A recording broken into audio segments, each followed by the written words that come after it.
Second ఫ్లోర్లో కూడా ఈశాన్యము బాల్కనీని continue చేస్తూ బాల్కనీ నుంచి ఇలా వస్తే లిఫ్ట్ అలాగే ఉంటుంది, మెట్లు అలాగే ఉంటుంది.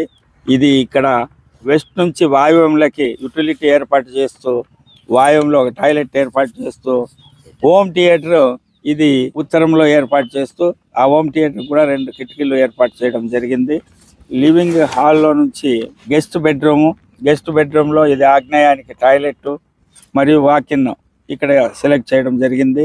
గ్రౌండ్లో ఎలా ఉందో సెకండ్ ఫ్లోర్లో కూడా అలాగే బెడ్రూమ్ సెలెక్ట్ చేయడం జరిగింది.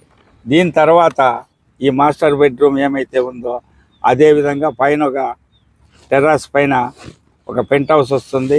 ఈ స్టేర్ కేస్ కంటిన్యూ అవుతాయి, లిఫ్ట్ కంటిన్యూ అవుతుంది. మిగిలిందంతా ఓపెన్ టెర్రస్గా వదులుతూ వాస్తు ప్రకారము ఈ స్థలమునకి ఎంత వాస్తు చేయవచ్చునో అంతా వాస్తు ప్రకారం ఫాలో అవుతూ అనేసి ఇచ్చాను. వాళ్ళంతా కూడా సంతోషంగా అంగీకరించారు.